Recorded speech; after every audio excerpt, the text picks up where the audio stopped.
Well, things are warming up at Wheels Through Time ever since Paul got here with the 1918 Harley-Davidson. I'm going to call this bike the Big If. And here's the if. If we can get the engine unstuck and if we can get it running, it'll be the best 1918 Harley-Davidson probably in the world. This bike just showed up yesterday. Look at this motorcycle. It's in incredible condition. Look at the original paint across the board.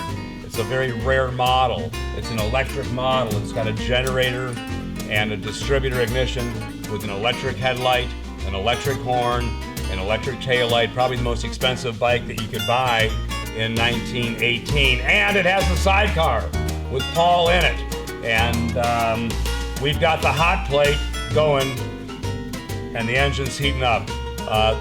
We don't know a lot about the bike other than the fact that it's been sitting for a very long time and somehow the engine has become seized. Paul picked the bike up in Kansas and got a little bit of the story of this machine. And a great story it really is. Found in Pennsylvania, one family bike. Paul has some of the details, but what we're gonna do is we're gonna start doing some of the process involved with getting this bike in running condition. The first thing you do is heat up the engine, just like we did on that old Panhead the other day in the Indian before that. It works very well, because this engine didn't get blown up or the engine didn't get seized. This thing just sat for long enough that the rings are probably stuck to the walls. If you heat up the cylinder walls, they should expand far enough. Put a little bit of lubricant down in the cylinders. We're gonna get this motor unstuck. Then the other thing, add gas, lubricate certain points, make sure the engine's juicy, make sure the transmission has oil in it, and if it starts, it'll be the best 1918 Harley in the world. I'm Dale Waxler, and I have spent the majority of the past 47 years in my shop building and rebuilding 2- and 4-wheel artifacts for the sake of history. My building is full and my shop is overflowing with projects so rich in history, they are screaming at my conscience every day for new life. Yeah! Now follow me through the evolution of what I call real school, and we'll bring these bikes back to life.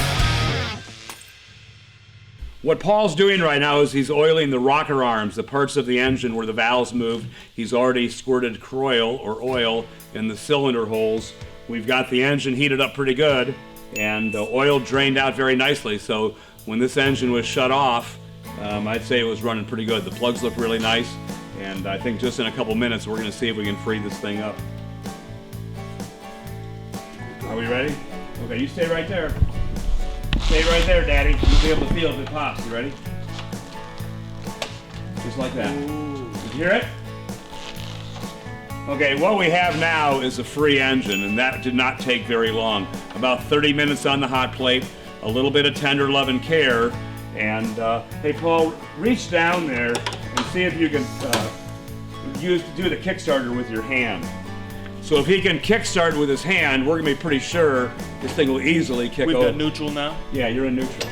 Oh yeah. My God. Okay, so about a half hour ago, this engine would not turn over with the Kickstarter arm. Where we have it right now, smooth and easy? Beautiful. Smooth and easy. She needs oil and gas. What we're gonna do now is we're gonna get that engine kind of lubed up, make sure that there's nothing binding on the inside of the engine.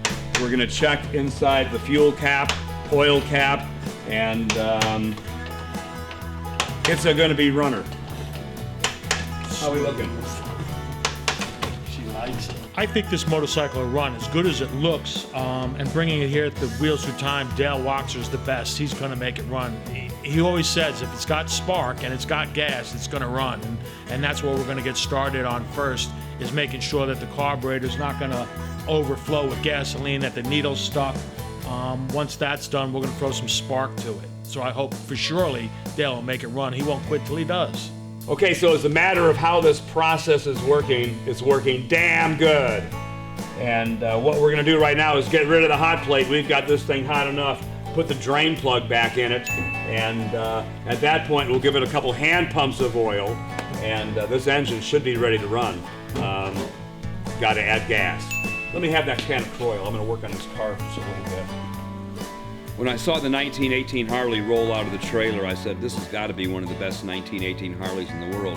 The finish on every part is really completely original, and the bike has literally no wear and tear. None of the bolts are rounded off, and it's probably the best. It's way better than my 1918. I think we're ready to go. We've got gas in the bike. So the question is, who's going to kick it? I will. Don't touch my seat. The seat. Here we go. 1.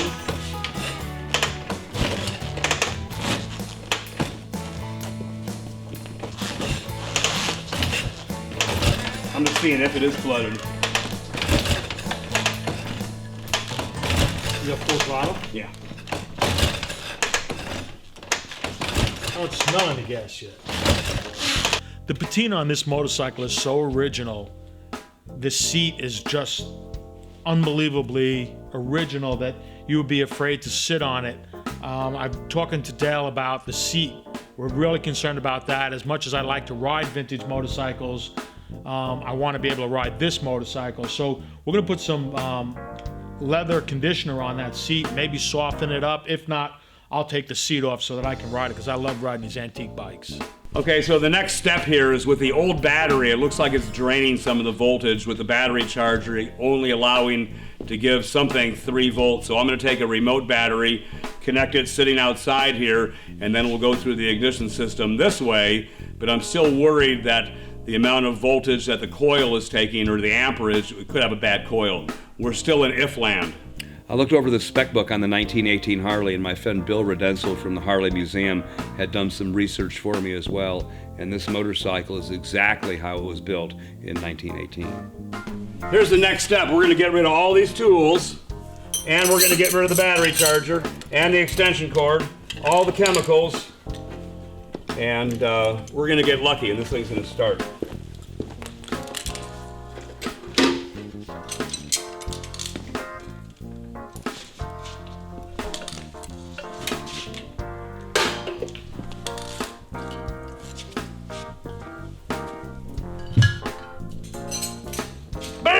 Fooled you. Okay, what do we have? We have taillight. We have Headlight. top bulb, bottom bulb. Horn? No, our horn's not working. Okay, now we're going to check the spark again. Are you ready? On the plug, on the front wire.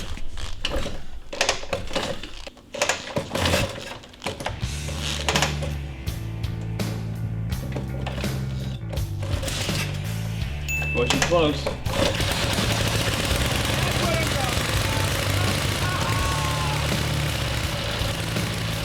Well, I knew when I saw this bike it shouldn't be that hard to start. It had a battery ignition, so all you really have to do is put some voltage to the coil, and the thing should light right up.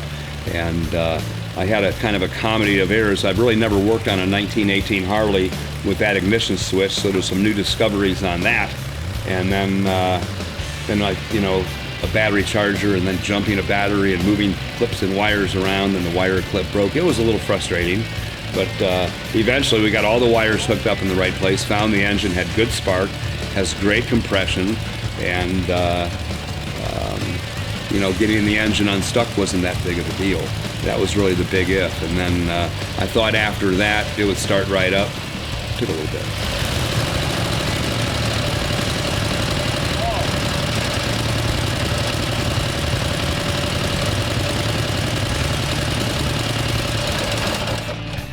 That's another great success story. I want to thank my buddy Paul for the help. No, thank you. And getting the 1918 running. It took about an hour and a half. We had some trials and tribulations, mostly with the electrical system.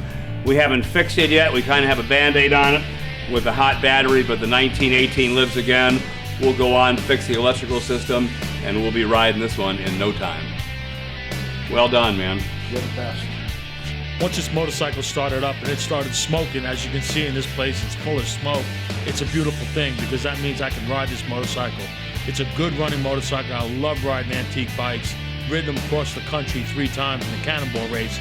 So I'm not going to cannonball this bike because it's too original and too nice. But to hear it run, I'm going to ride it. It's an awesome machine.